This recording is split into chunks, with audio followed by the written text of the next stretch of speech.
Hello, everybody, and welcome to our review of Brother Ali's All the Beauty in This Life. My name is HSR. I am your lady friend, Bonnie. It is October 17th, which is Legal Marijuana Day in Canada. I wanted to start it off with that. This is our podcast where we will be talking about, ironically, an album that maybe it isn't as appropriate for. But we will be getting into that, talking about it track by track. You can skip all this crap if you check in the description of the video. And we're just regular folk who go through the album. We've listened to a lot of albums now, and we just give you our impressions, what we like, what struck out to us, etc. And we definitely have done, to get back to today's, legalization. I have done an entire month's worth of lyrical breakdowns about weed. If you're interested in watching them, there were some weed songs there on the channel. It was not my favorite month personally. I mean, they're okay. If you're into weed tracks, let us know if you like weed tracks. It's for a certain audience. If you're in Canada, how do you feel? If you're in a legal state in the States, how do you feel? Is your shit preposterously or elsewhere regulated? In the world. Yeah. Is your country pushing? I don't know. It's a really interesting subject. Basically, everywhere I looked on the news today, it was weed this and weed that. And it was like all these news like reporters going to interview a bunch of stoners. Hold up. Okay. This is going to be a little tangent about dispensaries here. So there are, in the island of Montreal, 3 legal weed stores at the moment. One dude showed up at 3:45 in the morning at one of these stores and said, I saw the lineup. They showed a video of it, and it's just around so it goes around the corner, blocks, I think. And then it goes up 3 long fucking blocks. This is bigger than any Boxing Day or Black Friday line I've ever seen. It's bigger than an iPhone line. It's bigger than every line ever. Anyway, this dude showed up at 3:45 in the morning and said it was better than Christmas, his birthday, fucking everything, every holiday ever. It's just better than all of that just because he could go into the store and purchase some legal marijuana at a higher price plus tax. Throwing it out there. Higher price plus tax. Anyway, so legal weed, lines around the block. It was pretty preposterous today. All it was weed talk. So let us know what you thought about that. Meanwhile, let's pivot back into our podcast here. Mm-hmm. Or did your news, if you watch news regularly, was there any mention of it? If you're elsewhere in the world besides Canada, was there any mention that Canada, got legalization? And I saw Justin Trudeau's post on Instagram, and it was kind of I made this promise, I did it. Or whatever it was. Now, I have a cool question about that. If you guys had news coverage, if you can tell us, if you want, where you are and if it was positive or negative coverage. Were they saying Canada's cool or were they shaming Canada? That would be super interesting, I think. Yeah. All right. So we love the comments in this, by the way. That's why we're asking you to comment. And last week, we talked about Aceyalone. I think I said it right. I probably said it wrong. Yeah. A Book of Human Language. And it was a fucking dope-ass album. It really was. And we checked out the comments. There weren't that many. Not that many people clicked on that video. So if you want to go give us some love, that would be cool. Or if you want to learn about, another amazing artist. Because, on the real, that Aceyalone, A Book of Human Language, is a fucking next-level album. On the real. And we got a cool comment, though, from Ismail Gadamsi. And he said, I expected a MF Doom or ASAP Rocky type of lyricist by his name and album name. And I can kind of see where he's coming from. But no. It's more like a Deltron 3030 type of style and vibe. It's very interesting and very cool. Yeah. So it was a great album. And I do want to, before we jump into this, give a quick shout out to our patrons. Ismail Gadamsi, yes, he's one of them. Linda Williams, Super Old School 1994, and Chris Prado, the newcomer. Awesome. Welcome. And we'll talk a bit about that at the end. And this week, why don't you reintroduce the album? Well, this week we are doing a really interesting fellow, Brother Ali. And it's All the Beauty in This Whole Life. It's amazing. And this was requested through Patreon from Ismail Gadamsi, so his name got said a lot now. It's just truth. Anyway, Bonnie, why don't you tell us your experiences with Brother Ali, how you know him, all that stuff, the intro bit? You know how it is. I'm very connected to all these people here. Are you now? I am. No, I don't know. I feel like you may have shown me him, or somebody may have shown me something of with him in it. once in my life, like he was like vaguely familiar, but I didn't like, I don't have any recollection about him. Fair enough. But yeah.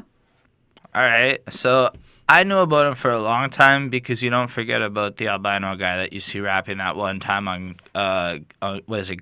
Goddamn Uncle Sam, or I'm sorry if I apparently fucked that up. I do. I'm just like, but like that song was pretty hype. And then I forgot all about him because after that I knew that song, but I never really got into him because at that time I was probably not that interested in expanding my musical horizons. Life moved on, etc., etc., and then I came across this lovely track called The Dangerous 3 by R.A. the Rugged Man featuring Brother Ali and another dude. And Brother Ali blew me out the motherfucking water.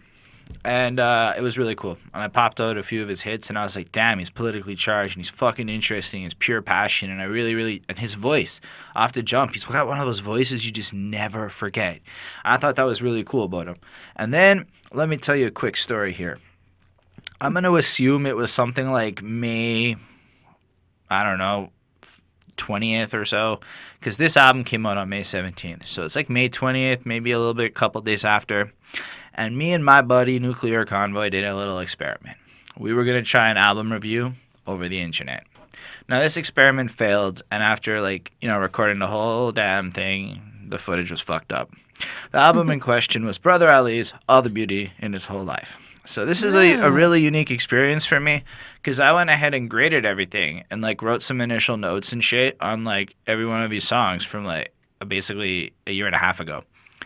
And now I get to revisit this album, having evolved and matured as a reviewer, as a person, and understanding the culture more. And it's fucked up how stupid I was at this.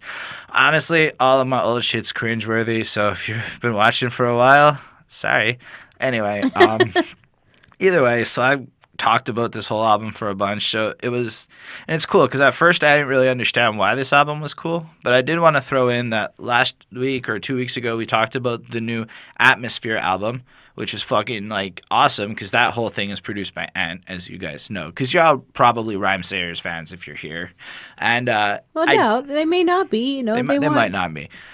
You're right. Sorry for assuming. That made an ass out of you and me. Anyway, Ant produced this whole project, which when I first reviewed it meant absolutely nothing to me. But especially fresh off the heels of a freaking Atmosphere review, this was some pretty good timing because I basically fell in love with Ant's production 2 weeks ago, and I got to revisit it that quick. And with how our schedule and shit goes here, it doesn't happen that often. So that was fucking cool. Anyway, I'm just blabbering away. Basically, I have truly discovered him, I feel for the first time, as Brother Ali, but having seen how stupid I used to be. So this is going to be fun, I guess. That cover is dope, if we want to just pivot to that. I believe it's a symbol. I forgot to write down what it is. I believe it's very beautiful. I love the color scheme palette, and it really does make me picture beautiful shit. I like it. It's something nice.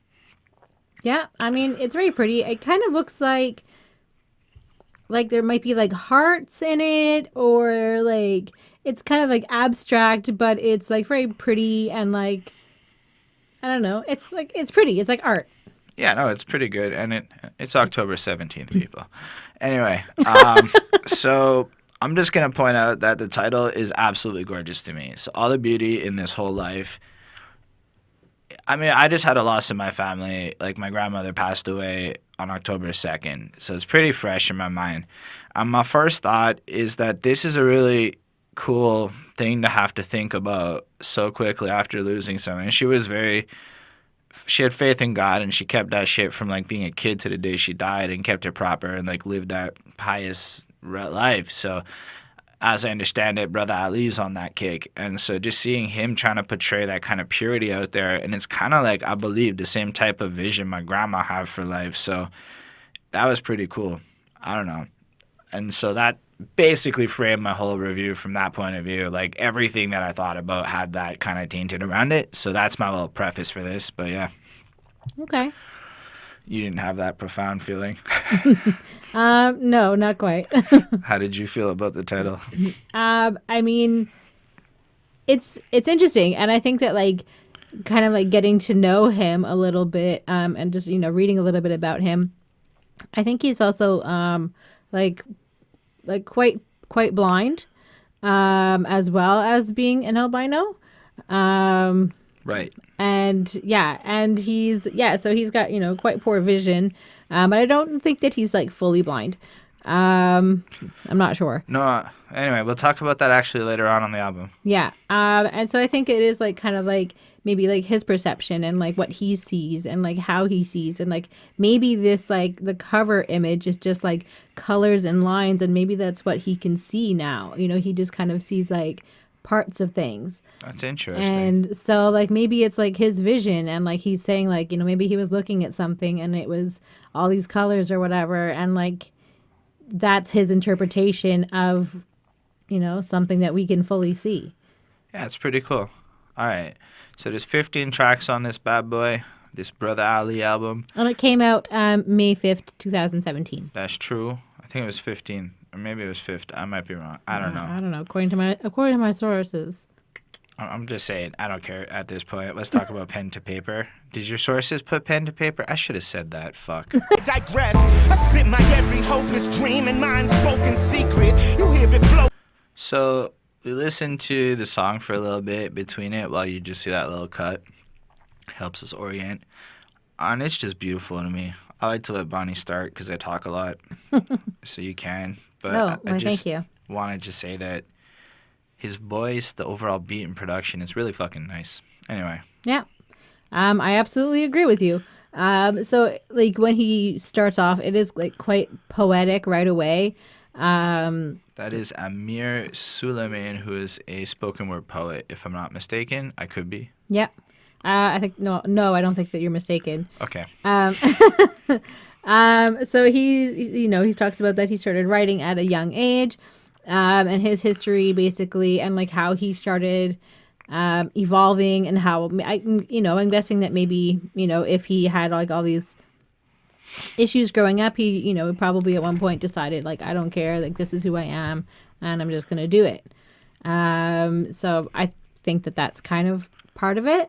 I really like the piano beat. I love that. I do love a good piano. Yeah, he definitely sounds like passionate and like, like he's all about it.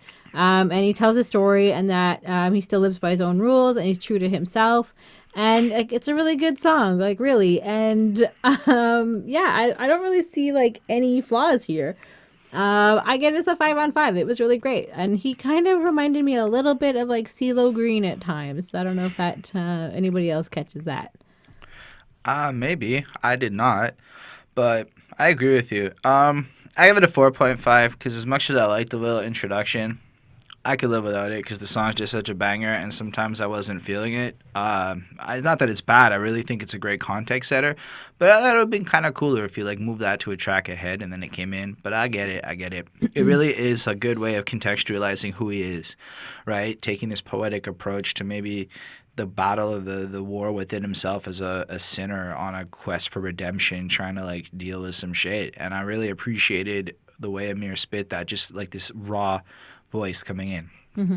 But then it just turns into like this insanity experience with this beat that I find has this passion punched into it. It's calm and it's subtle in a sense, like it's kind of held back. Mm-hmm. But meanwhile, every note is played in a way where it punches you in the fucking face, in the same way that Ali has this smooth and beautiful voice, but at the same time, he's coming in like he's still going to punch you in the face. And I really kind of appreciated that.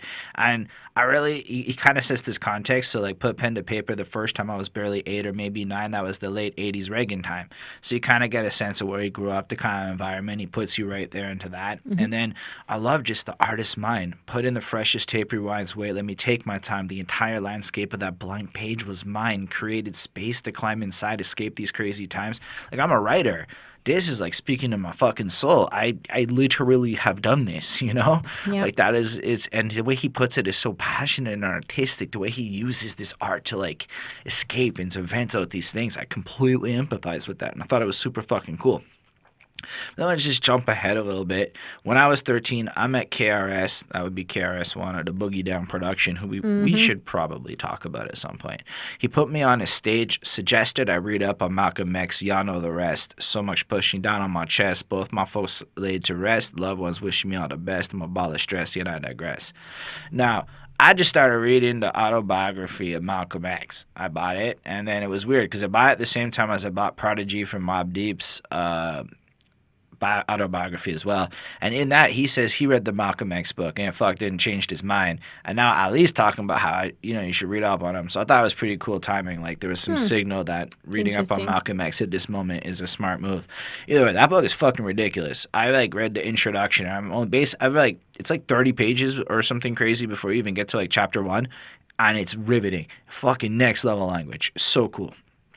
Anyway, and the ideas are dope. Like I had no idea. Already, I feel like I had no idea anything about Malcolm X, but now I'm learning. So anyway, that's not this, but this song is powerful. It comes in, and I really love how at the end he kind of busts into the faster pace, like he's almost like he has so much passion and intensity as he's talking about taking out the devil, using his voice and his rhymes as this weapon to attack it, which in a sense is super biblical as I understand it. I don't know much about Islam per se and the doctrine, but at least the sort of truth and the whole armor of God shit that comes out of the New Testament kind of reminds me of the sentiment that he's going for here. So I thought that was really great. 4.5 on 5. I really like this shit. Super fucking cool. So I wanted to just say I gave it a 3.5 on 5 the first time I heard it. Oh. You see what I'm saying? That was a mistake. Like, I don't even want to look at my old reviews anymore. If I was that dumb, fuck. It's really deserving of that 4.5 on 5. It might even be better than that. It's probably really great. It's one of the strongest introductions to an album with the flow and concept that he puts forth here that I think I've heard. That's cool. Anyway, I guess we can talk about our own lights, what hearts are for. Dismay, speaking to the whole globe. Numbers don't occur to me. You can listen solo, cause you're the... Oh, this one's fucking nice. Yeah. Fuck, man. You're not using your heart for what hearts are for. And, like, when you look at the world today and you think about everything going on, this is a beautiful approach to this situation. Mm-hmm. You know what I mean? Yeah. Like, he's, like, pouring his heart out in this plea for the world to use their hearts for healing, but in a way that he appears to have done in his own fucking life, you know? So it doesn't come off like some weird Medium article where you're just reading some shit from a blogger trying to get SEO clicks, you know? It comes off like this really authentic plea, like he's almost begging, like, they've been trying to shut us down our whole life. I thank God for healing. What? That's fucking powerful, man. No, like, I believe in God personally. So when I hear shit like this, it's significant to me. And it's like to see that approach, it makes me maybe, like, this whole year I've been trying to find a more positive and goodness inside of me to exude to the world. And I feel like this is almost an anthem for what, like, the world kind of needs. Maybe it's not God. I don't want to sound preachy like that, but just the sentiment of it at least is so cool, no? Yeah. Anyway, how do you feel about this one? I mean, like, it's a very positive song. I mean, I definitely love the electric guitar that's, like, played in it. I think that's, like, it has a really cool sound to it. Like, it's kind of hard, but, like, still, like, such a positive message, I guess. So I'm just gonna read the chorus here.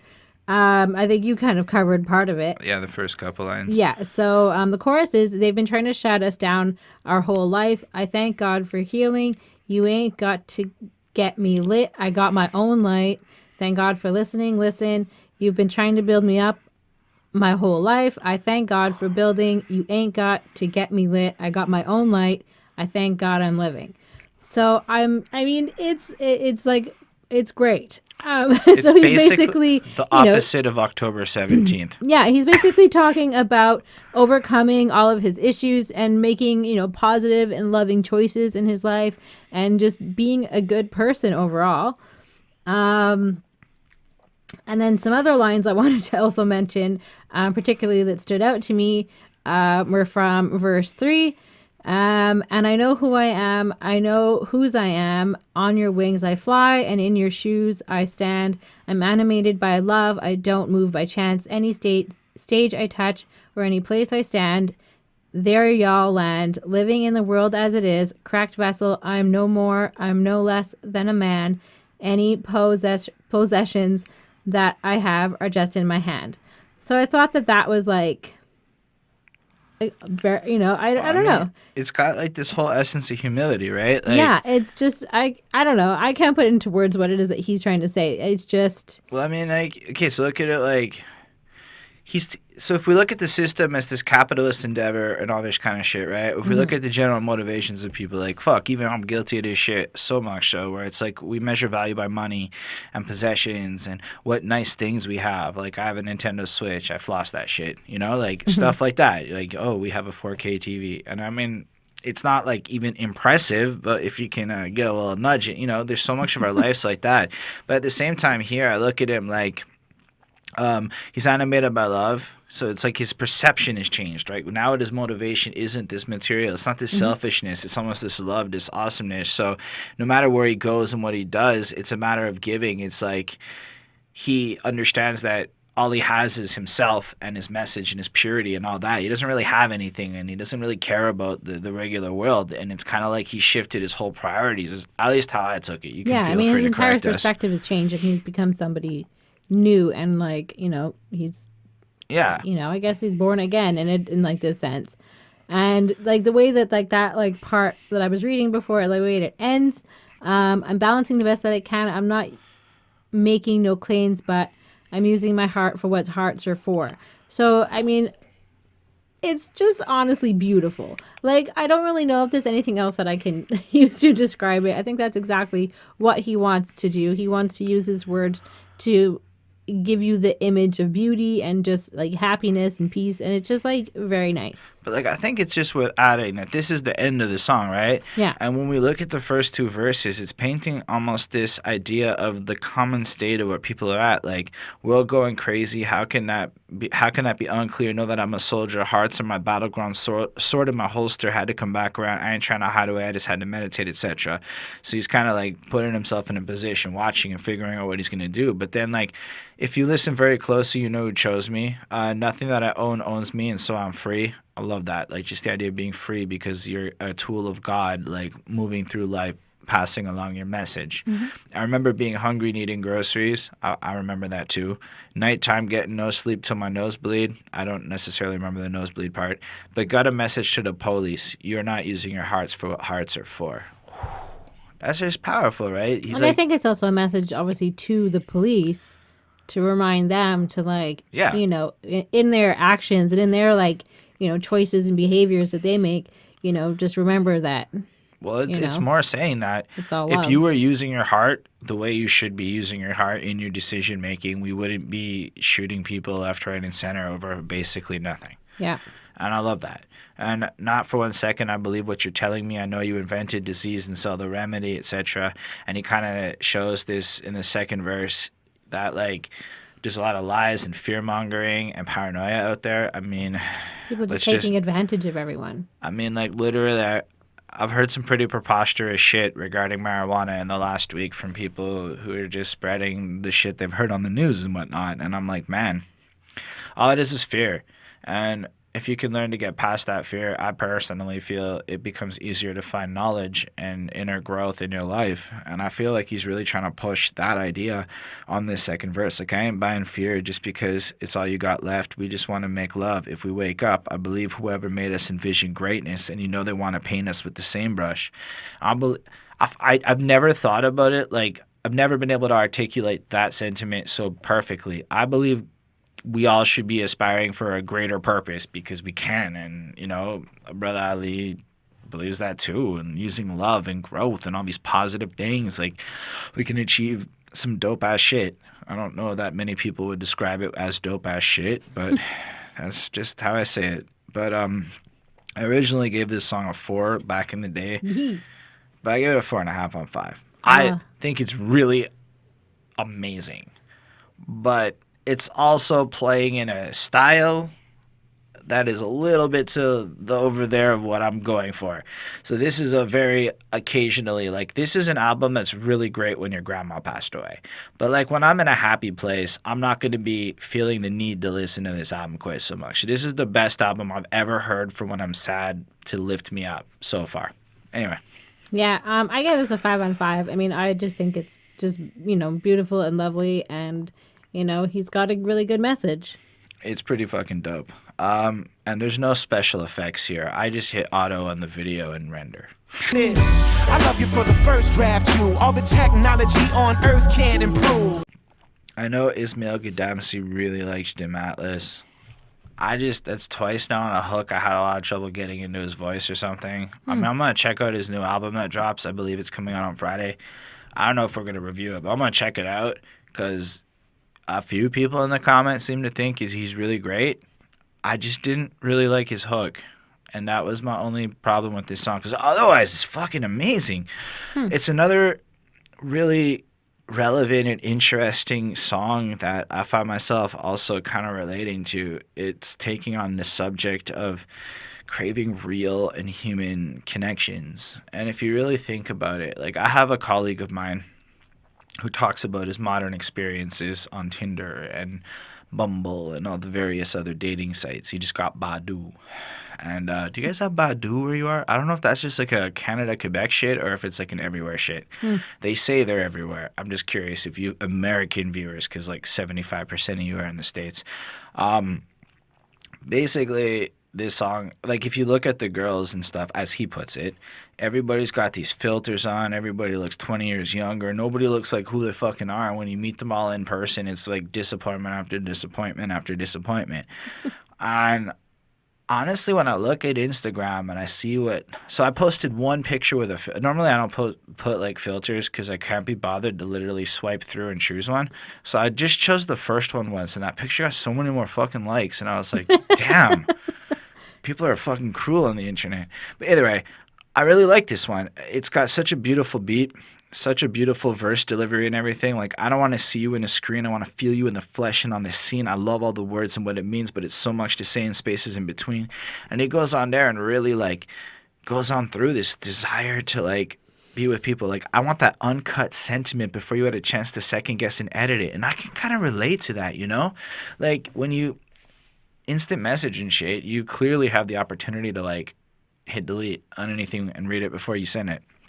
And that takes away from like this authentic reaction shit that comes from like having a 4-hour, 5-hour conversation. When I met this one, it was like we talked till like 3 a.m. and just talked and walked, and it was very long, not in a bad way, but like in a lengthy way to elaborate the point. All sorts of uncut, unfiltered, raw shit. None of that like preparation crap. Yeah. Good old internet though. And yeah, I just thought it was amazing. The face is a mirror that the heart reflects, and when the eyes meet, they directly connect, and that's what you call true special effects. Now, there are people out there who know how to use their eyes, and for those of you out there who do, you know that when you look somebody in the eye, you can literally see into their soul and understand so much about them, and it's this beautiful thing. And that's why other people who really don't know how to use their eyes, or people who are being really defensive, get all freaked out and shit in public if you stare at them in the eyes, because it's so deep and personal. It's fucking crazy. Like, well, I think also too, it's like it's not just like, you know, something you're gonna get defensive about. It's just that there's you know, they don't want to let everyone in. They don't want to like have that like intimate moment with everyone. And often it's not like, I mean, I have this problem where I don't know where to fucking look on the bus anymore because it seems like everywhere I look's violating somebody. Go up too high, you're in their eyes, too low, you're on their boobs, and everything's just fucking wrong. So I'm just trying to stare at the ground and read books. Reading a book, safest shit ever on the bus. That chorus, though, lyrically and whatever, is pretty cool. Like, it's kind of has him, like, longing. He's looking at this picture of somebody he cares for, and he's just missing them and wanting to be with them because of whatever. I can almost picture them on tour, you know, wanting to, like, head back home and whatnot and be with their significant others. And then, like, in verse 2, he's kind of like, he just doesn't want to watch pictures and stuff. He wants to, like, be with you in person and actually experience shit with you. I'm trying to share life as it comes, no timeline from the night to the sun. Creme de la creme and the crust and the crumbs. Type of love you can't type with your thumbs. Let me not hear your voice on the speaker. I'm trying to feel your breath when it leaves you. And I just kind of like, his poetry is powerful. Like, it paints this real deep and honest longing for the real human connection. And I think that's amazing. And it's, I don't know why I don't know what I was thinking last year. Anyway, I gave this one a 4 last year. I gave it a 4.25 this year because Dim Atlas's chorus did not hit as proper with me as maybe it did for some of you out there. But I do think otherwise it's of equal caliber and equal beauty as the other two songs. Well, I like the sounds of this one. It kind of like his flow kind of reminded me of Lupe Fiasco a little bit. No, not Lupe Fiasco. Okay, which one? You don't remember? Yeah, the murals guy. Yeah, it's Lupe. Oh, it is Lupe. Okay. Anyways, yeah, so I was right. I was like, I'm pretty sure it was Lupe Fiasco. Okay. So anyways, he likes pure feelings and not twisted, like, long and thought, he doesn't like alternate his feelings. I don't think that's what he's kind of talking about. Yeah, it's keeping it pure and raw and real. Yeah. And, he just wants... Even if it's not pretty. Yeah, I think that's the issue. And like wanting to get to a girl, I believe. I think that's what this is all about. And acting on instinct and not letting anything get between, like, being with the person that he cares for and just like doing it and, just making that like jump kind of. I like this one. It was good. The ending kind of like got weird for me. With like, I think the use of special effects, if I'm not mistaken. So I give this one a 4.5 on 5. I mean, I want to say that, like, as much as I think it could be about a girl, and I do think maybe the chorus alludes to that a little bit. I think Brother Ali's verses are literally about everyone. Like, he don't want your Facebook. He doesn't want your Twitter. He wants you in person if he's gonna know you, like, really intimate. He wants every connection to be like authentic and deep, and I admire that. That inspires me. So that's pretty cool. And you know what? Y'all can't take that away, okay? You can't take that away. Lord, no, they don't come no realer. My soul road dog, my healer. So, Bonnie, how about you start this one off and let the folks know how you feel about this beautiful profession of love. So obviously this is about someone that he loves and someone that he needs. And I think that, this person, or I assume it's a lady, she was like the woman. It's his wife. Yeah. So she was the person that he was waiting for his entire life and that he'd been, maybe praying for or whatever. And nothing can ever take away the love they have between them. It's very lovely. It's very pretty sounding. It's got like a flute. It's got harp. It's very, I love it when they have like real instruments like that. And like his partner just inspires him and just, because he wants to live up to her, what she sees in him. So, he just wants to kind of be that person that, she sees in him. So it's very loving, very sweet. It kind of sounds like it could be like vows or like a renewal of vows or something like that. And obviously I bet, she was moved by the whole song and, everything else. I hope she cried. I bet she cried. So I give this a 4.75 on 5. It's a very lovely song. And, I was tossed between that and like 5, but I don't know. This is not necessarily one that I would listen to every day, but it is a beautiful song. Love songs aren't my favorite, so it's hard for me to ever give love songs 5s. I mean, but like as far as love songs go, I mean, I guess your only real differentiation in this is to be so authentic and pure that, like, literally no one else can, like, express love the way that you do. And I believe that Brother Ali achieves that goal here because there's no one else that could have written this song. This is genuinely how he feels about this chick, And you get, like, that sense of his personality and his little charm kicking in with, like, I love you and there's nothing you can do about it. That's amazing, man. That's some shit I wish I would have said. I don't know if I ever said that, but that's a good line, It's cute. It's fucking fun because it's just almost like preschool with it, And then I love you right through all your human problems, which is cool because, he loves her because no matter what she is, no matter whatever, I might have got excited at you and shouted, but you never let me down when it truly counted. Nothing could ever break the bomb, whatever page you're on. I'm like, damn, man. So, like, we may argue, may have a couple of problems. I like how he gets excited enough to raise his voice. But I like how he puts it. Like, it was never meant to be a certain thing. It's because my passion for you is so strong and my love for you is so strong. And I'm like, that's cool, man. That's a great way of putting it. Yeah. And I love the chorus, when the highs get low and the joys turn rose, I'll be close forever in a day. You can't take that away. They can't take that away. And it's beautiful, When your world start falling, I can read all about it in your face. You ain't even got to say. They can't take that away. And True, the longer you're with somebody, you can just look them in the face, and no matter like what they're feeling, you can just be inside their mind and understand them. And that's some real love shit that people just can't take away, is all I'm trying to say there. I think it's a beautiful song. And I think as far as like, this is some kind of shit that like people could quote in their wedding vows and come off real fucking proper. Well, it's interesting. We both thought of like wedding vows for this one. Because that's what it comes off. And then yeah. It ends with Amir again with, these are wounds, not scars. It will only be a scar when it stops bleeding, stops hurting, etc. And I love that because it's just like, you get the sense that instead of trying to brush off some shit like in the past and just forget about it and put it over, it's understanding that they're not actually scars, these emotional things you deal with. They're wounds. They're things that actively hurt you. They're things that you're actively going through. And so often on a psychological level, now I believe deeply in the power of language and labeling and how it subconsciously influences how we perceive shit. And so many of us just bury our problems and don't cope with shit. That's a scar. But really it's a wound, and you're ignoring the fact that it's a wound, and then that shit gets infected and your soul turns rotten. And that's kind of what I took from that. I also love the fact that he loved her before he met her and shit, like how this is his soulmate. Like, Brother Ali kicks it proper. It's a good one. Why don't if you're trying to seduce a girl, it's probably a good one. It may not be his intentions, but it's nice. The next one is Dear Black Sun. Sometimes you gotta grieve, let it burn, let it bleed, then let yourself heal. Pray to God that. Yo, I gave this a 5 the first time I heard this one.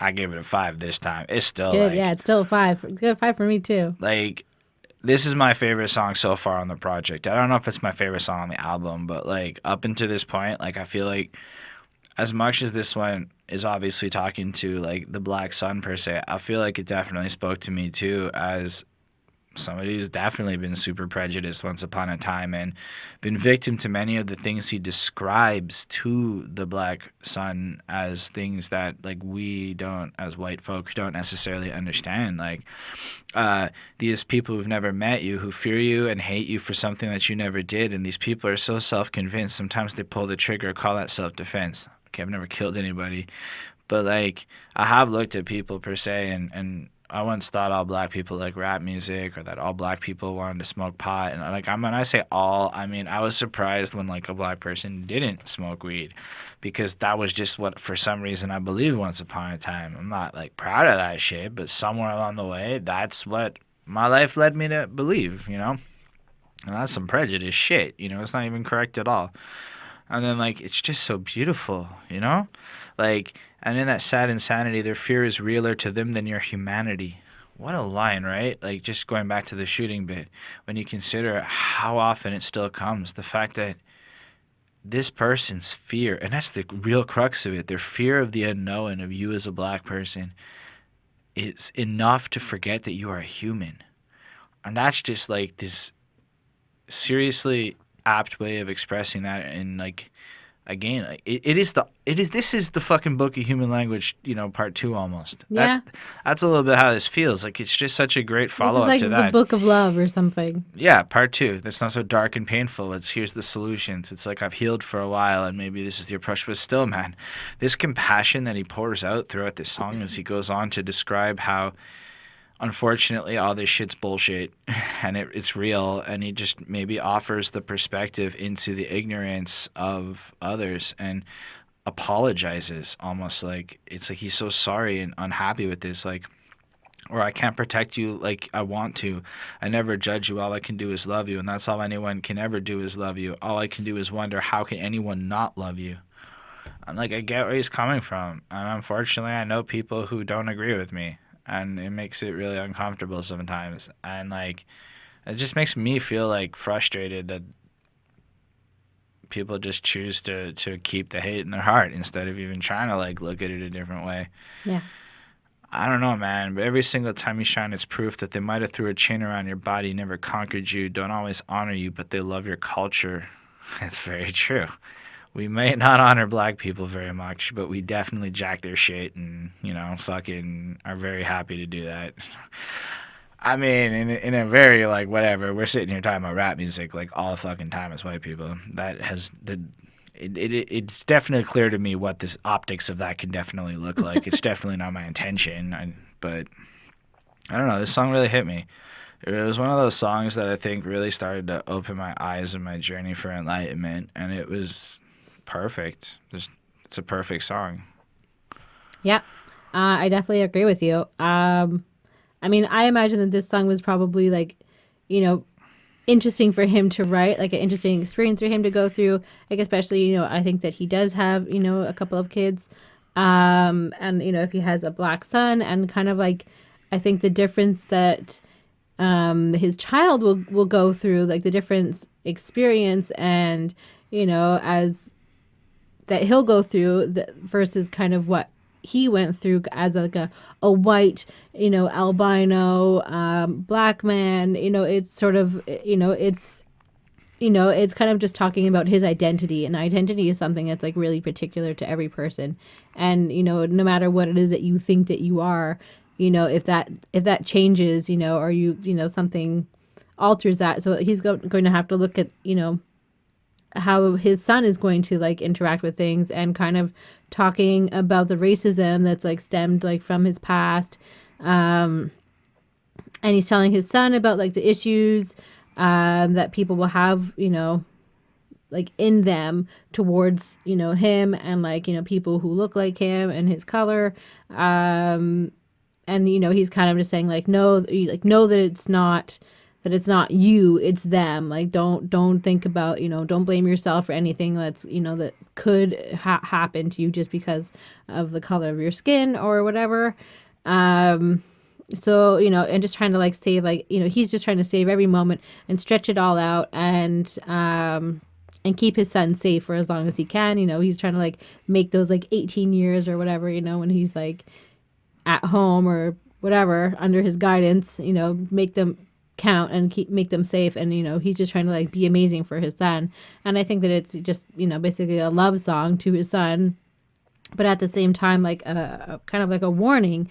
And, he just wants him to be safe. And, he kind of tells him like, listen to the cops, put your hands, if anything ever happens, he's kind of like teaching him like, the proper way to like handle the police as a black person, which is, terribly unfortunate, but realistic, unfortunately. So yeah, I mean, it's very emotional. I definitely, like, when I first listened to it, or like when I like was really listening to it, like I definitely got like, a bit teary eyed. It's beautiful and sad, and, it's a true to life warning, and it's very like timely as well. So it's definitely a 5 on 5. It's beautiful. Fair enough. And, yeah, we got this. That's the next one. Been doing that a century or like 4 though. It's horrible. Still pains me to my core though. I know. Sa-Roc, I think that's how you say it. Sa-Roc. Sa-Roc. Dope. Fucking dope. Yeah. Very dope. How do you feel about this one? I mean, it's great. Another great song of his. And the feature Sa-Roc is like very cool.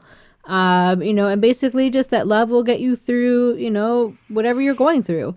Love will be there for you. And it's sort of like a different message from like what we'd like normally hear on like, a lot of like rappers that we kind of listen to or like, look into. So it is a kind of a different message a little bit from some of them. Love will guide you to the answers. Like, if there's, if you're kind of like stuck and you're not sure what to do, like just trust in love, basically. And lead with love and let love lead you, and just, it's a beautiful message. So it is, just beautiful and powerful and good.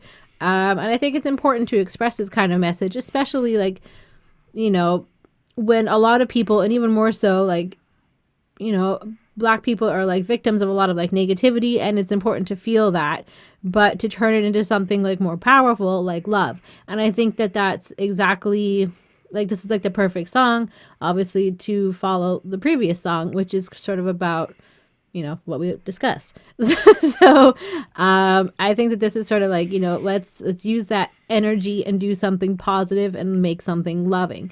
So it's another 5 on 5 for me. So I gave this one a 4.5 on 5 last year, and I again gave it a 4.5 on 5 this year. I thought it was really cool. I don't know. It's like, it's a really great sound. My preference is not giving it a 5. It's just preference. It's not quality. I'm trying to establish that. the message is beautiful, though, in terms of what he's saying. Like, here we are together watching the world come down around us. Yeah, it's kind of what it feels like every day. We watch Philip DeFranco. I don't know if you guys watch that shit, but, like, you watch the news, you watch what's going on. It's just chaos. It's very not nice. It's not good. But watch, I know my baby girl, she counting on us. If she asks us about it, I got to be honest. And I like that. I like the fact that he doesn't want to lie to his kids. He's kind of like, he's not trying to shelter them. He wants to keep it real. But then he goes, like, either they forgot about us or they put a target on us. Some of my nieces shooting amateur porno. Police shoot my nephews in the street like it's normal. They've been doing that for a century, like, four, though. It's horrible. It still pains me to my core, though. And then, like damn, you know? Again, like, the context on the environment of where they're at. The fact that none of it's even new. It's just kind of what it is. Everyone knows it's what it is, but it still breaks his fucking heart, you know? And at the end, he kind of just flip it, like, and, you know, turns it into an idea of craving for love. And now you put me on my feet. You took me in to feed my hunger pain, and you put me on my feet. Look what I became. Even when we disagree, that love remains. Listen, these people, they ain't trying to save our souls, so why are we bickering about which way to go? The words are incidental, the hearts are instrumental. As long as we're connected, we can make it through. And Sa-Roc comes in. Anyway, the second verse kicks in. It's the same kind of thing, same kind of seriousness to it, but, like, he's kind of grateful that he's got this desire in him to grow. Like, he's got this solution. He's feeling this pain and everything's fucked up, but, as Bonnie basically broke it down, he's got the love to find the solution. Like, it is the coping mechanism. And you feel that through the beat, through the way the chorus is delivered and everything. And then Sa-Roc just comes in with this fly fucking verse that's just like, I don't want to say, like, completely just adding, like, a female perspective to it, but I feel like it's kind of taking on that tone and maybe discussing her sense of security and, just the line about how maybe finally my daddy can understand a little better, Like, that's an interesting one to me. Like, it's definitely a touchier subject, in especially the impoverished communities. Fathers are not necessarily around as much, and in general. And then there's the other side of it where, like, men maybe don't understand their daughters very well, or women in general. And on so many levels, it's just powerful. It's really nice. I don't know. I liked it. 4.5. Next one is a fucking interesting tale. Mm-hmm. Uncle Usi Taught Me. Here we go. You can't teach what you don't know. Brother Ali goes to Iran to talk about Saudi Arabia or Iran? Fuck. Iran. Yeah, so he goes to Iran to speak about Black Lives Matters, and he's doing his little thing, and he starts doing some Uncle Sam Goddamn a cappella. Everything's cool. Now keep in mind, rapping with a beat, it's illegal because it's rowdy and you don't want to embrace that culture over there. And then folks were, like, egging him on to do it, and he said, I'm a rapper, no one's ever gonna know. Plugs in his Mac, spits that shit. And then I love the hook. Can't teach what you don't know. Can't lead where you don't go. Can't reap what you don't sow. Can't fool the people no more. Okay, here we go. That's an interesting idea, right? Because being an American in Iran is possibly, like, he feels a certain way about his ability to be a leader, perhaps, but maybe not in that culture because he doesn't really know it, It's not what he's coming from. That's kind of at least what I ended up taking from that. So anyway, second verse, Friday night, we're at the mosque. There's one big mosque. There's a preacher coming up, and they're talking, it's a government preacher, and they're basically incite this death to America chant, and this trips him the fuck out. He's like, whoa, whoa, whoa. This is weird. It's, like, close to home because he's American, I believe. And he's, like, tripping out, kind of putting, like, hate the system, be a little more specific, this is fucking creepy and shit. And then the next thing you know, footage of him rapping is on the TV, and he starts getting fucking death threats and shit. So he's kind of, like, points out a bit that at the same time international gangbanging is going on, so the U.S. is wigging their dick around fucking doing the thing that they do with their international foreign policy, and so they impose sanctions on Iran, which cuts off his credit cards and everything related to him because now it's problematic over there. And he kind of ends up getting, he turns down some, like, fucking people's hospitality. He does point out that the people are very hospitable, heads over to the airport and basically spends 3 days before he can get home. He gets home, whatever, he's never flying again. And the last, like, 2 minutes is him, like, talking. He talks about how he next like, fine, I have to go away because I have to go perform, and he gets to the airport, and it turns out like the guard's like, yo, do you mind if I get like the rest of the squad over here, because like we've never seen this before. And then they search everything, and it turns out he's like an S4, and apparently an S5 is a terrorist who can never fly again. So, and then in like the last line, he like kicks him with the chorus, and he's like, can't teach what you don't know, and all that shit. And the last line is, I guess I can't fly no more. And I was like, that's a great way to end this song. It's such a fun and interesting tale of fucking up in another country, in a sense, mixed with the bad timings. And I say fucking up because he did, in fact, break the law by plugging in, and he admits that he let his ego get the best of him in that moment. I went to Pakistan for a month. I commented on a girl's dress. I just said it was nice. And then I got my bosses calling me, asking me why I'm hitting on chicks. So I can understand how easy it is to accidentally fuck up some shit in another culture, because it's that different where you're coming from. But this is like, whatever. This is a cool song. I give it a 4.5 on 5. Like fucking both. I think both last year and this year. Because it's fucking like, it's fucking good, man. Like it's such a cool experience. Like to like just run through this real life tale that like sounds like a good interview story. First of all, like I just listened to him talk about it for like an hour. I know there is an interview of him talking about it for a bit, and I have yet to check it, so I will at some point. But yeah, it's such a cool like authentic story that it's just so good it had to be told. You know what I'm saying? Mm-hmm. Anyway, it's cool, and it's so different. It's like the only song like this on the album. Yeah. I mean, I don't really have too much more to say than what you said. I think that also like he also at the same time like realized like his hate towards him because he chose to be Islam, or because he chose to be Muslim. In this is like, in Iran where he is, and he's probably there, and he's probably like, he's going to mosque, so he's probably also like enjoying it and like embracing the culture and embracing who he is, and like going finding going to the square, the cube thing, Mecca. There we go. Okay. Isn't that there? I don't know. I don't want to be wrong here. Let's just go on. All right. Anyways, I'm just being there and probably being embracing in that culture. And then, like, coming back home, probably found this, like, nice experience as well. And I don't know, like, it sounded like a really shit end to his experience. Like, he's basically a felon. He gets kind of treated like a terrorist, like, coming back from this, like, holy kind of land, or, like... But it's more like, but while he was there, he broke the law and is now being hunted by everyone, gets trapped in an airport for 3 days, comes back home only to find out he's basically a terrorist. Yeah. So I think it's just like a crazy like end to the story. And it's a good reflection of what America can be about. Look, I'm Canadian. My perspective is not the same as you if you're like an American watching this. So yeah. Anyways, I just imagine the whole experience is pretty jarring and like definitely wasn't what he was hoping for. And at the end he's kind of like talking it out, and then like they're like feeling up everything in his suitcase, and they're going like through the teddy bear collars, They're checking everything. They're checking teddy bears and like gifts that he brought home for his family and stuff like that, and clothes. And it's just like, it's just the truth. It's just like a crazy situation, I guess. So I get this one a 4.5. It's a good story. All right, cool. So why don't you pray for me?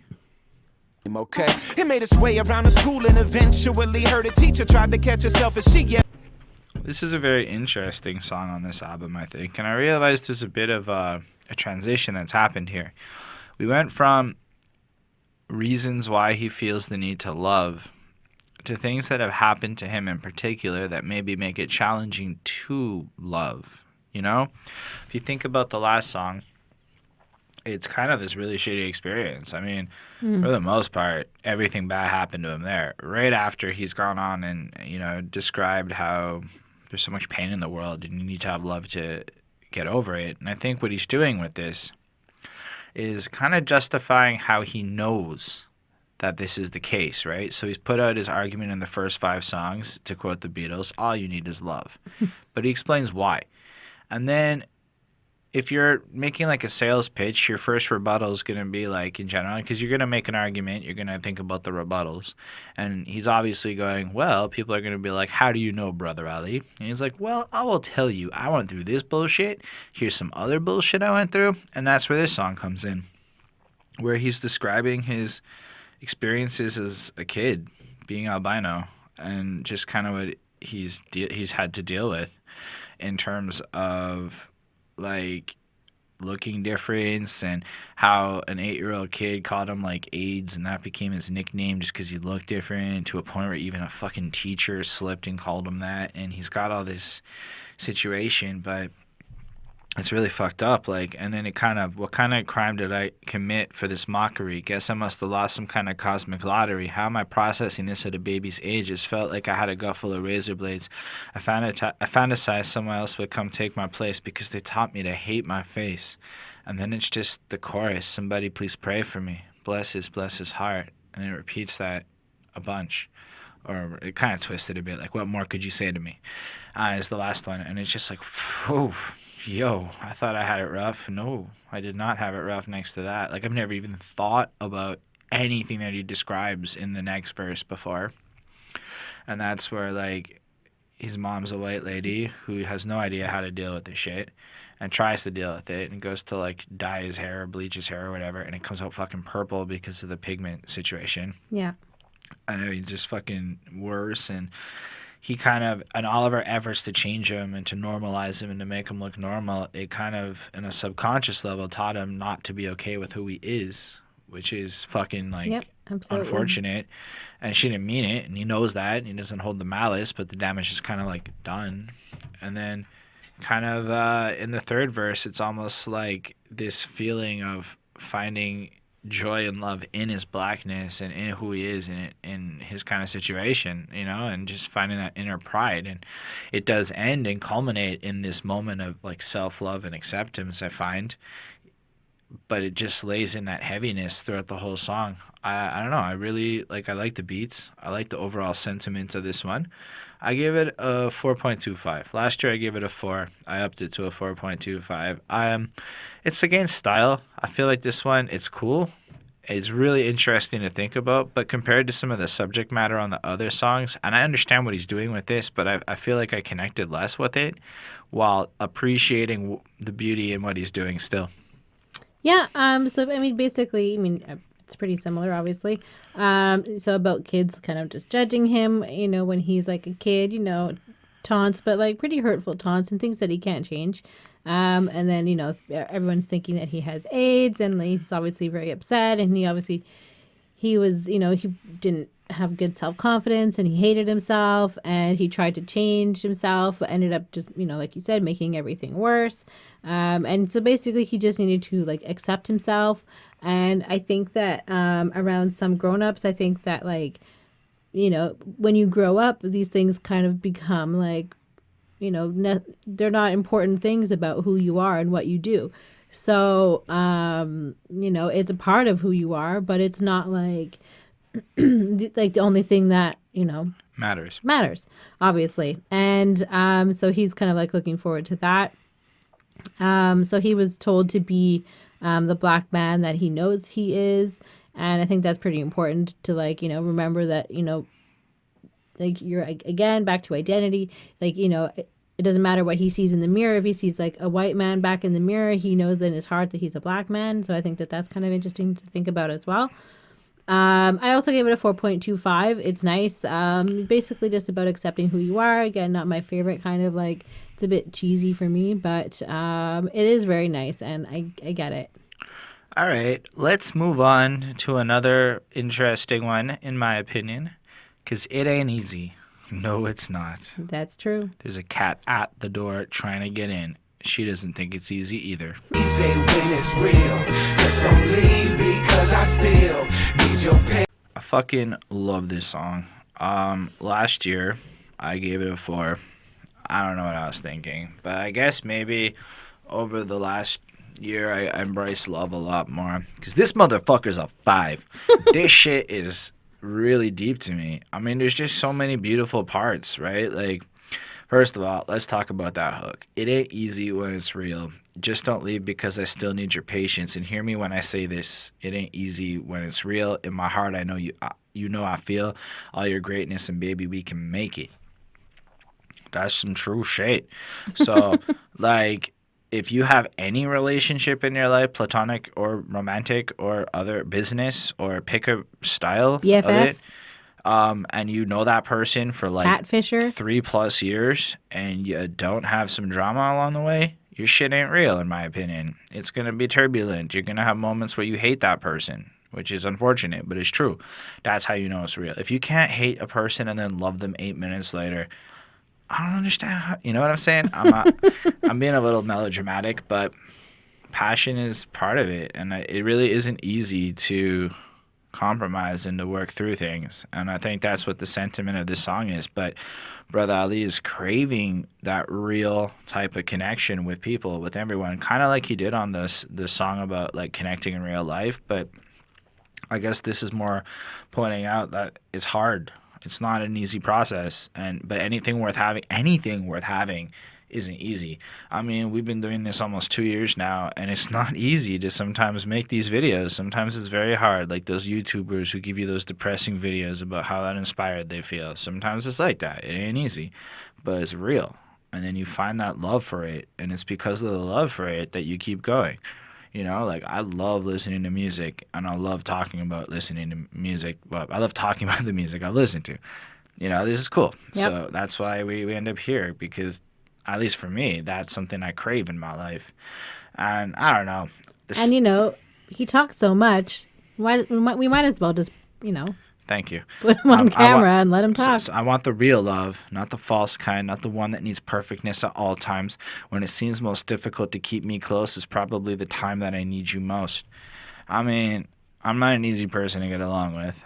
And I feel like I wish I could have articulated that to a lot of people along the way, because that's really powerful.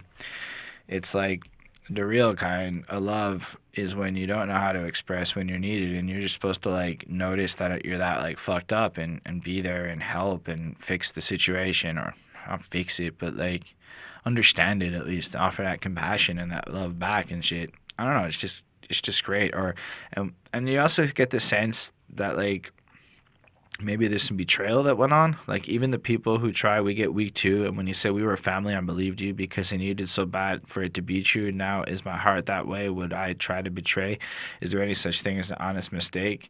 If that what you need and I don't have that match, then what we need, the love things to fill those gaps up. So I feel like from his end of it, he fears like failing to live up to the obligations, and that he's making these promises too openly and too easily, but then realizing that you can just use love to kind of almost make the promises real, even if in a minute they're not. And that's so cool, and it's so beautiful, you know. And he admits he's a hot mess, he's a little bit all over, and he's a little bit kind of whatever, but at the end of the day, if But what's love if the essence isn't merciful? And I see no need for us to live with regrets. I'd rather just forgive and forget. Oh my God, now. And then the hook again, and it's just fucking nice. And then I love the little outro bit where he talks about, you know, we shouldn't debate politics in the pool. I mean, I want to, but it's like your kid's birthday party. It might not be the right time for this. And then it just, you know, it's cool. And that's kind of showing some wisdom and shit. I don't know. A fucking nice song. It's a 5 on 5. It made me feel real good. Oh, you're such a sap. I mean, I don't really have too much to say besides, you know, everything else that you already said. It's great stuff I said, not what you said, as you know, I talk too much. Yeah, it's true. It's a great beat. Basically a song about love and forgiveness, and that, you know, we all need, just a kind of a reminder that we all need a little bit more love in our lives. It's good. I gave this a 4.5 on 5. I'm gonna short and sweet with that one. Well, sometimes you never learn. Get my head firm. I don't know where. Okay, so earlier in this review, I was like, did Matt Liss's voice? I don't feel it. It's not that good. Mopey, and whatever. But his backing vocals on this track are fucking serene, because it's Dim Atlas in the back, and it's just beautiful. So yeah. I wanted to show that I give love when I feel love is due. What a cool beat, no? Like, yes. Is this not like a ridiculous beat? Yes. Is this not like a ridiculously passionate, charged fucking song? Yes. Does every generation beep with him? And I like how he censored it. He said it, Yes. but he censored it. He kept it because clean. he's a God-fearing man. But I think it's the only cuss word on the album. And I like how he kept it real, but it's fucking cool. Okay, go on. You talk. You go. You can start. This is wow, I feel dumb now.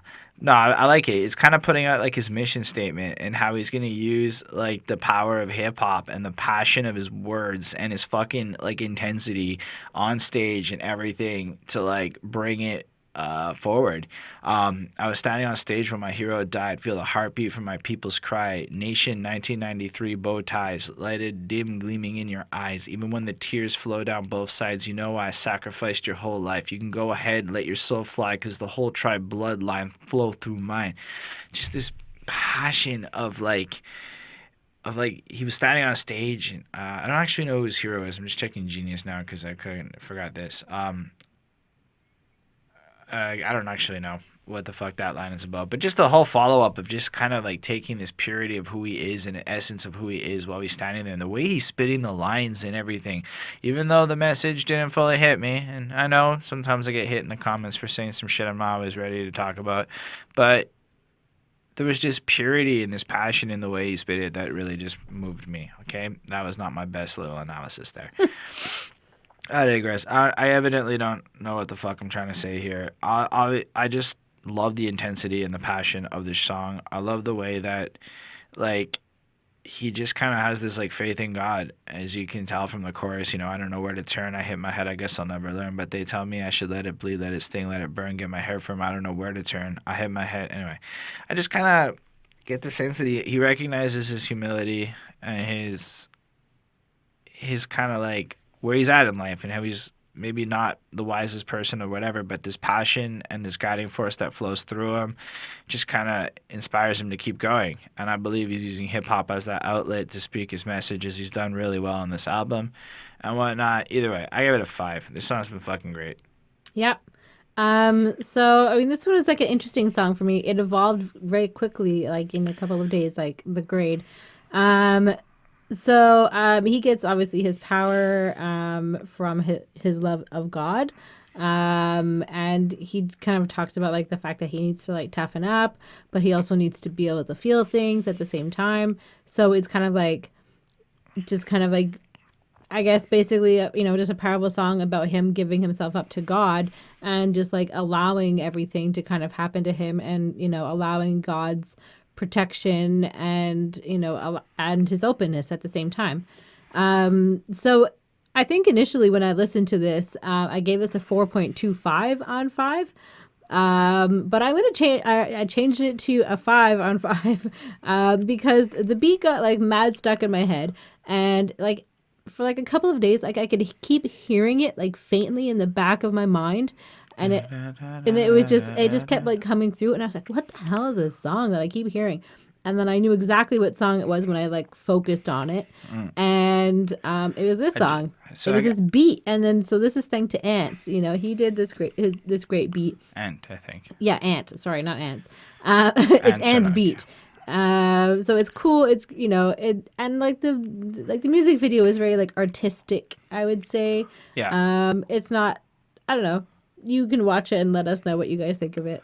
I just realized it's called Never Learn, and he kind of stumbles through life, and he's inspired by God and needs that because he's a human who never learns. Yeah.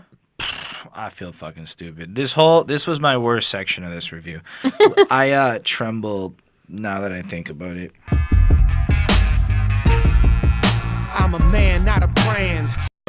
This one is about God and its almightiness and whatnot. I mean, I really, really love the way he does that. Ooh, I trembled in the presence of it. And just he kind of has that as like this hook in this thing after this powerful verse where you really just feel like there's this essence and this power out there.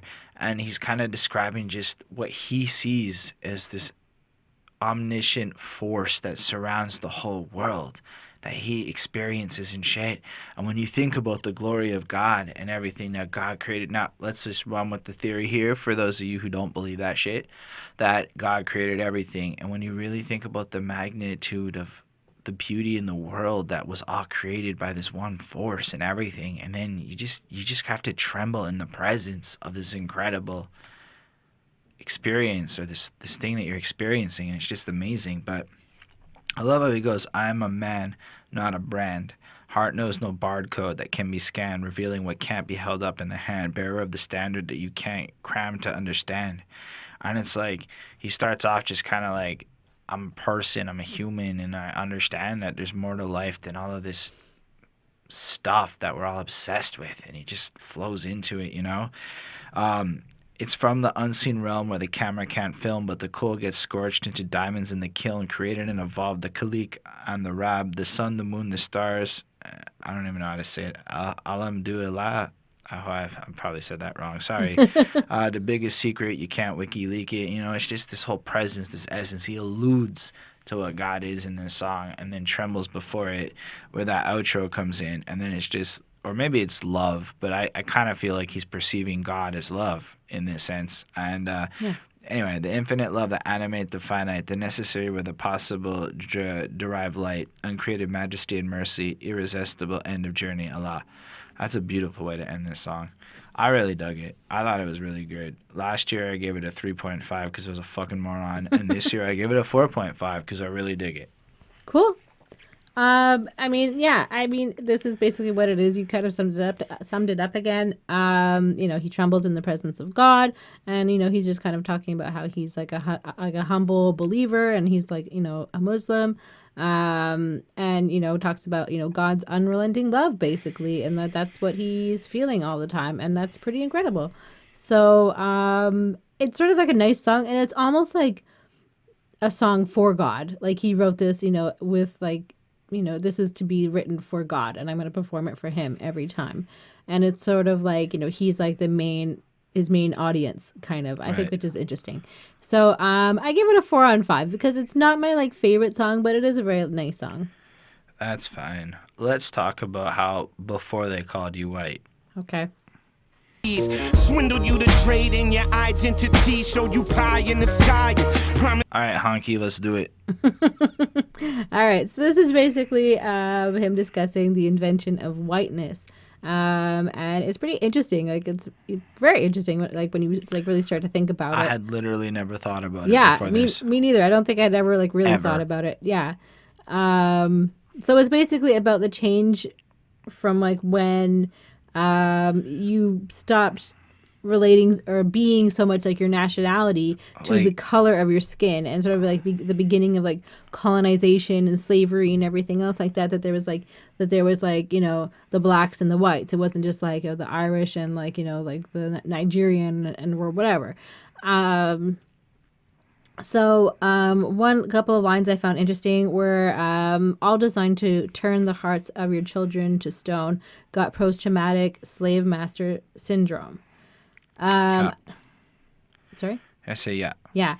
And I thought that was like pretty interesting and like really smart like use of words as well. Well, just because the previous lines are all them years whipping and lying and killing, generations of poison and bombing and drilling, and then all designed into that. Yeah. And I just thought that was really interesting, and that there's still like these like issues that like stem from like the color of like people's skin. And, you know, I just really liked also at the end of this song, like the sample at the end that was like a woman comparing like how people in cops are kind of like treated differently in the inner city, and how people are kept separate and people are still hanging out with people who like look like them and think like them, and that's still like the issue because people still need to like people need to stop doing that and come together. It sounded like an old-timey, like 60s, 70s timey, like white woman who like went into the hood to do like a news report and was just like, I would say like the 90s. Maybe. But like, yeah, maybe. But still like old, relatively speaking. Yeah. And it sounded, yeah, like she was like like doing some documentary or some shit like that. Yeah, like a sociologist or something like that. And like just kind of like checking out and like trying to understand like the difference in like of the people treated in like the inner city versus not. But then the idea of the like fishbowl environments that exist in life, like it's Yeah. not. Like you need to, in order to grow and to change and to be better people, you need to mix with these people to understand them and get like each other's like, situations and, feelings and thoughts and like what they're going through. What I thought was super interesting about that is it's like a pre-Facebook world. Like it's not just a problem that's limited to the internet. Like it might be painted like, oh, the people who aren't online aren't like privy to this type of ignorance. I think it's just trying to shine light that life is like those echo chambers that we find online in the way we reinforce our beliefs. And yeah, that's really interesting. Like to me, at least, it's really interesting. Mm-hmm. Like this whole song just kind of questions it. Like, as you like alluded to, there's a point where he's like, "How you convince man with red blood to bleed completely devalue a human being means." It's true, man. It's a powerful thing, and I've always felt that. I'm not really into violence. Nobody called themselves white several centuries ago. They were living off the land with the trees. They were Dutch. They were Irish. They were German. They were Greek with culture, families, traditions, and beliefs. That's true. I did see one meme on the internet recently that's a good example of white culture. It is the TV show Jackass. That is a good example of the only thing I could think of that's white culture uniformly. Like I can't think of another word to throw next to it. But it's a true concept. Like what is white culture? It's not really. Like there's Jewish culture. Shooting each other with there's like Greek culture. staplers. There's Italians. There's even Canadian culture kind of. Like there's all sorts of stuff that's culture, but like I don't know.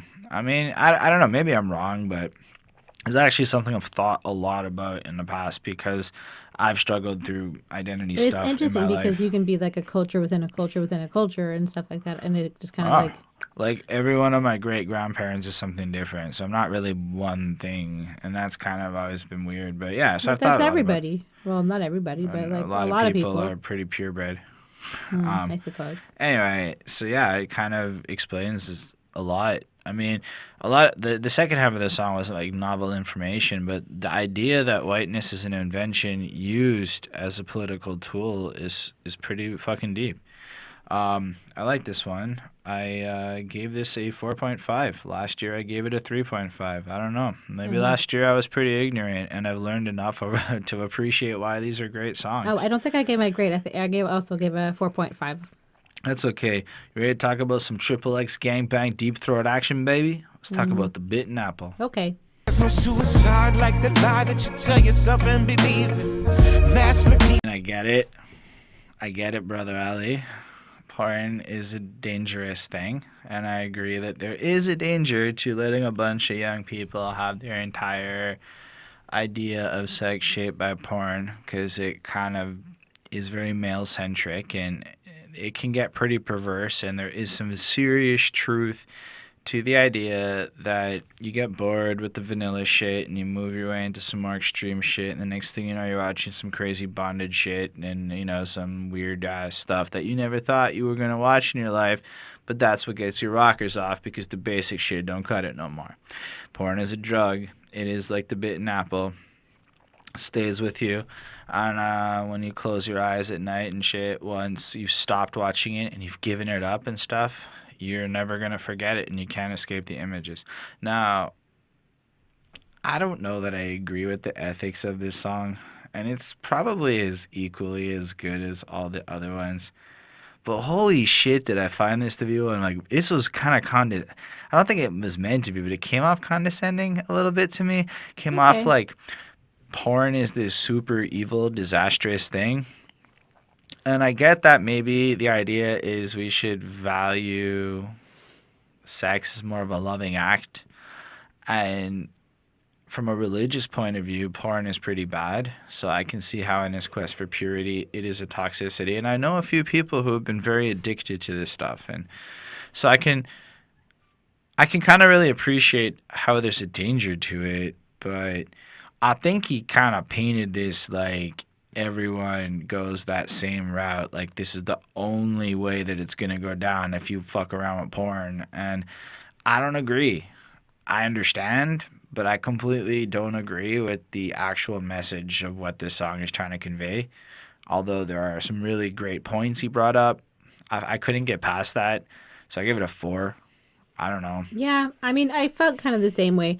I felt like kind of like the poetry and like the essence of what he was trying to say kind of went over my head. Like I was kind of like, I don't really like this one. I don't know. It just didn't really stick with me. And I mean, I get that it's just more about like, don't forget about like, the love of God, and that even if you do these bad sinful things, that But I also, just remember to go back to him. And I think that that's kind of like the gist of it. But I think it's more that, okay, like, to be fair, like there's ideas like, TV's getting trashier and the overall standard for sex. Like Pornhub had a fucking ad in like Times Square. Like we've taken porn to a very acceptable level. I am 100% okay with that. I think that there should be responsibleness and regulations and all sorts of shit. Like I also think prostitution should be legal, and I think that these girls should have unions and protection against fucking assholes. I think a whole bunch of shit like that, but that would also go against some good old religious values, so we often don't get to have those conversations. And I think that's maybe the only issue I really take with this, is it avoids some really positive conversations by taking the subject, and I don't find that there was a lot of love given here in his effort to give love. Yeah. Which is just my opinion, and you might very much disagree with my point of view on this, but for me, this is a loaded topic with a lot of context that we're not getting into. This is not the first time this subject has come up in my life. I come from at a certain point, I went through a very super Christian era of my life, and, it's the same kind of idea over there in that camp of life, so I don't know. It's fine. I don't really have much more to talk about. I feel like this one was kind of like the on this album, but it's a 4. Sure. I mean, and we're being generous, I think. And look, maybe it's entirely like a personal story, and it's his story. And I don't want to take that away from him because that might be like insensitive. But I just, you heard my whole speech. I just wanted to acknowledge that maybe that's what the case is. Anyways, let's get out of here. Where everything is slow motion, no matter how fast it's happening. Every second. So, his father killed himself, and this is his song about it. And I think it really hits hard, Like, I don't think it was his father. It was his father. I looked into it. It was Idea. It's not Idea. Idea did kill himself in 2011, but this one's about his dad.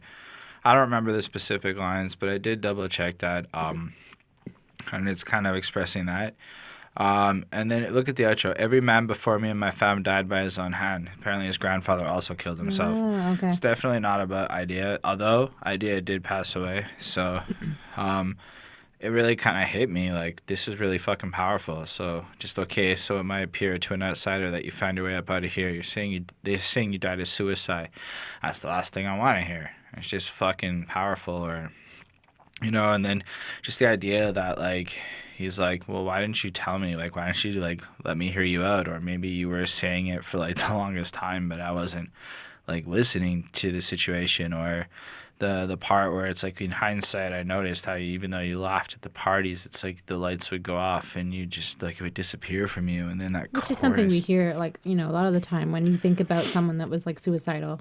Yeah, and then the chorus is just powerful, Okay, so it might appear that you took yourself up out of here. How many cries soak through your disguise before you drown yourself in silent tears? And how often do you really find people expressing love towards the person who killed themselves? So often it's hate. It's like you're selfish. It's like you're a fucking asshole. But here, Brother Ali is extending his love again. I thought it was great. Then in that second verse, he kind of describes stuff like car accidents and like this, like his life flashing before his eyes experience that kind of gave him a sense of appreciation and how like fragile life like really is. And it's this reflective thing. And I don't know, the subject's kind of, death and families are fucking rough, but like I can only imagine how shitty it would be to have your father kill yourself. Like, I don't know. That would not be an experience I wish on anyone, I really was moved by this one. I really felt that it was this beautiful beat in the way that, like, doom, doom, doom, doom, or constant bass line kicks in with, like, it just sounds like a monotone but beautiful pulsating bass that kicks in over him as the chorus is there. And I don't know. Last year, I gave it a 4. This year, I give it a 5. I really feel the passion and power behind this song, and I think it's one of the best on this album. Cool. So obviously this is about someone that killed themselves. It's his father. It's his father, as I'm being told. So he's sorry that he missed out on how like he really felt, and he just kind of like feeling like kind of to blame, but kind of like just kind of going through the feelings. I think the beat is really cool on this one. He's trying not to feel angry about the whole situation, but he's like asking questions that he knows he's not going to be able to get answers to, because only obviously the dead person knew the answers. And so, I mean, it's a pretty solid song, and it's pretty like, I think a lot of emotions that, are pretty like normal going through a situation like this. I give this a 4.25. It's nice. Okay. Fine. In times like these, we need to remember that all of the beauty in this whole life. All of it. Separate me from you until I become you. Let them fall to rubble. Let the darkness crumble. It was during this song that I learned that he had trouble seeing. And that second verse is kind of literally about this experience he had where he cried, and through like the tear it corrected his vision, and he was like able to see all the beauty out there and shit. Like, these two eyes inside my head have never seen clearly. A whole team of geniuses couldn't cure him, etc. So like, they tried to fix it and whatnot, but then a lot of time I would just resign and then close them completely and rely on what's inside to guide me sincerely. So, he has to put that faith out there because he can't see, and just have trust that, God's going to get him through it. He let him direct it. So he overwhelmed me so that I began to let it flow. So he starts crying because, I'm kind of skipping over some lines, but he gets to a point where he's appreciating God and beauty. Oh, yes. My lens started welcoming the guest of tears, and suddenly the world revealed itself clear. Colors grew vibrant and the decoration vivid. In that very instant, I knew that everything was living, and they released and made their way down my cheek, and here I am in the beginning starting to seek. So it's like, because he cried through the presence of God, he was able to see all this beauty and amazingness, and like in an almost literal way of like light refraction and shit. And then when you think about the hook, all the beauty in his whole life is reflecting your light. Cool tears obscure my sight. It's the only way I see you right. It's fucking gorgeous, and it's just, again, this appreciation towards God and just letting it go, and how he's found this love and all this. And I think it's so amazing. It's like the most beautiful song on the album. It is the most perfect album closer to a project like this, and it really holds the concept. It's like, after having to do something like express this love towards its father, we move on to like the truest appreciation of all beauty in life, of just finding all of it, just anything, just all the gorgeous colors, like just even being able to stop and look at nature and shit, I liked it a lot.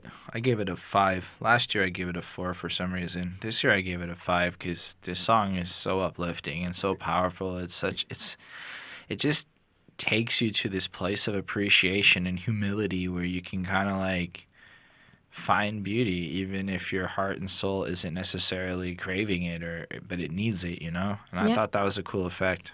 I think especially, I think what he's talking about is more like, what he can't actually see. Like, so, he wants to cover himself in God's love. And I think that he's kind of talking, again, this is another song that he's kind of directing to God. He's talking like about God to him, kind of, and saying like, I want you to do this for me.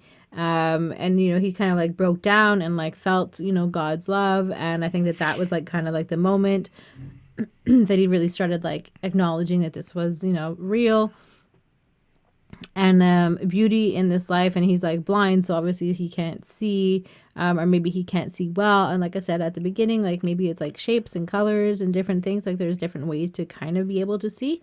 I like the piano that was featured again in this one. I always kind of like that. And I feel like he played the last keys, and then like shut the piano, and then it was done, and like it really was like it was over. Like he'd closed the piano and he walked away. So I think that this was like more like a very personal song for God, and yeah, I think that was pretty much it. I give this one a 4.5. It's not like something I could listen to all the time every day, but I mean, I understand that this is like his feelings, and it is beautiful. That's cool. So I guess if we're gonna wrap up, then I give this album a 4.583. Last year I didn't really include it in my top album list, and I probably would if I were to like go back, and it would rank pretty high actually. I don't know where. I don't think it would beat Yellow Wolf. Yellow Wolf Trial by Fire is my shit. That's the best album last year. I don't fight me. I don't care.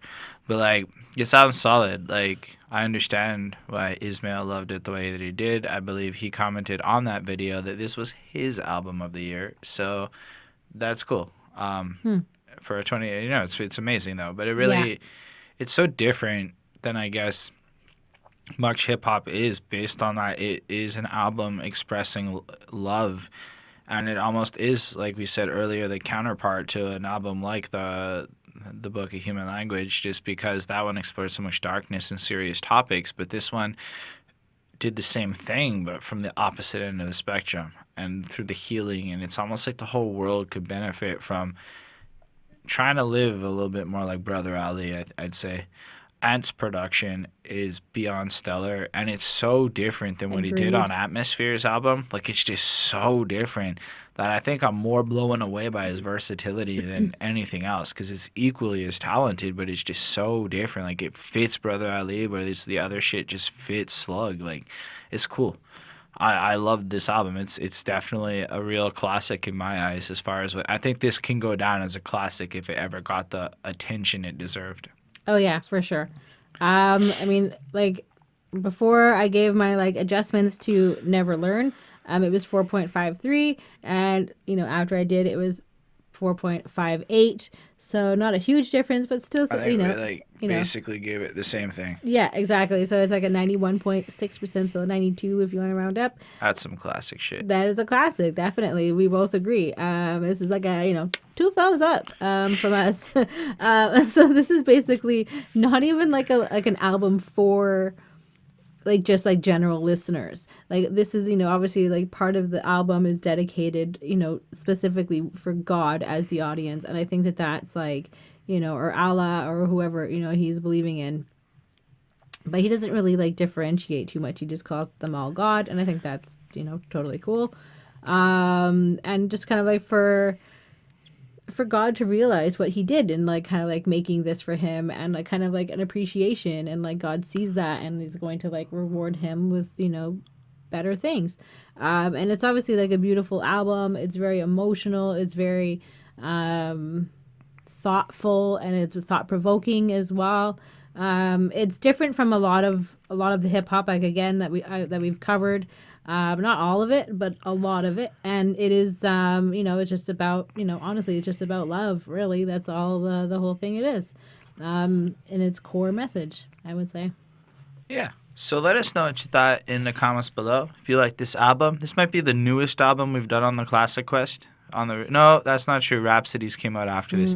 Second newest one.